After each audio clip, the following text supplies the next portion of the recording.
today's class. I am teacher Ortman, and today we will be speaking about substance abuse.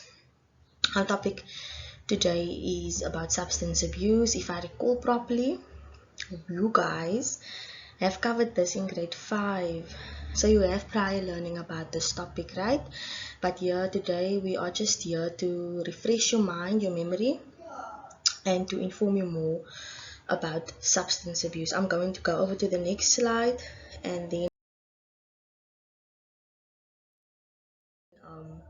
I just want to tell you guys today we will be looking at the different types, forms, and the symptoms of substance abuse, as well as the personal factors leading to the use of substance abuse. So why does people use substance abuse? What symptoms do we identify when we want to identify a substance abuse user, and the different types of substance abuse. So before we go ahead, can anybody tell me, just name a type of substance abuse you're familiar with, any symptom, and a personal factor that you think leads to the user using a substance abuse? Anybody? Okay, you over there? Okay. Yeah, correct. You are correct. You are correct. You are correct. You are so correct. So we're going to dive right into this presentation, and I want you guys to work with me here. There's no right or wrong answer. We are all here to learn and to develop, right? Okay, so we have different types and forms of substance abuse, but we first need to understand what is substance abuse. Sorry for my camera, guys. Okay, so according to your textbook on page 76, a drug is any chemical substance abuse that changes the way you feel. So first of all, it's going to change the way you feel. You are not going to feel like your normal self. So you might hear that some people prefer to them feeling high, they're on cloud 9, it makes them happy, they are more calm, all of that. A feeling of excitement and joy, like I said. Others make you feel relaxed. The drug may be legal, such as alcohol or cigarettes, or sometimes it's illegal, as we get different types of substance abuse substances. So substance abuse is a drug, that means that you can get addicted. Sorry for my camera, guys. You can get addicted to using this drug, and it mainly has a negative effect on your physical, mental, and emotional well-being. So for example, you might not be as focused as you were before. You might become dependent on this drug, so you will not be able to focus just clean or sober by yourself. You'll always have to use or be dependent on this drug, right?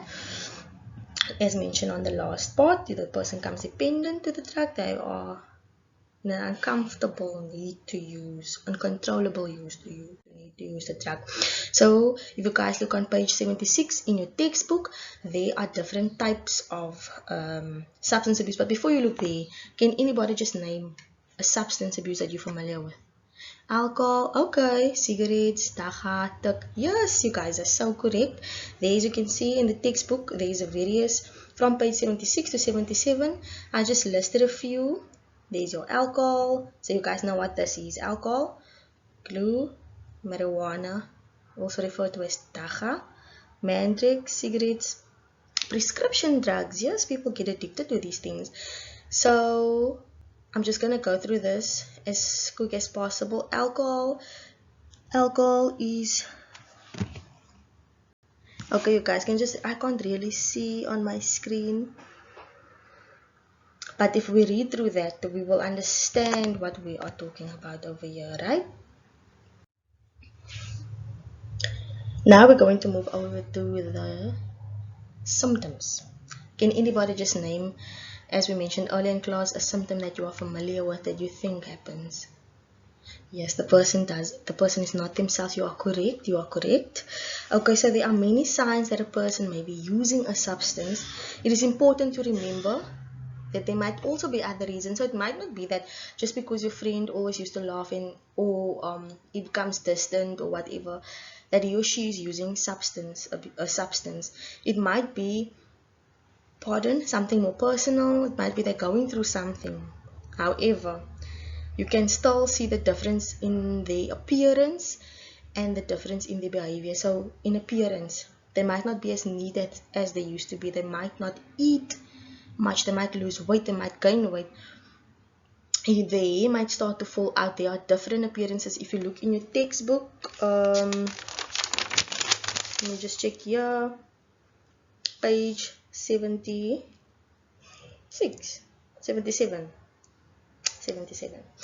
Guys, please, while we're doing this, don't forget to do activity 1 on page 77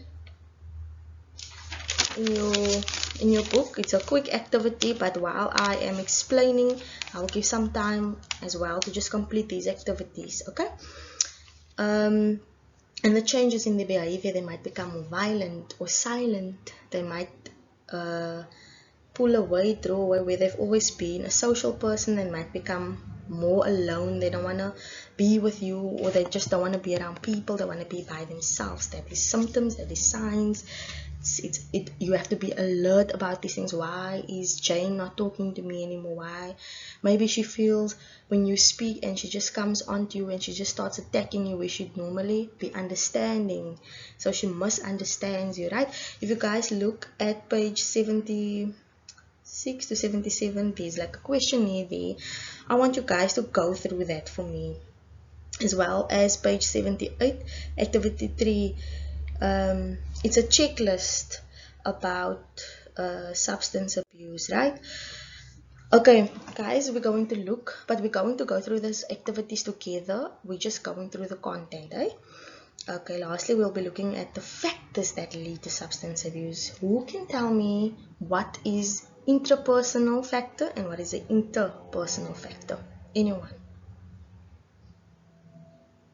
Okay, correct. Okay, but yeah, similar. So intrapersonal factor, as stated, are issues that are within a person himself. Intra is within you, inter is within your family, or your relationships, or your friends, right?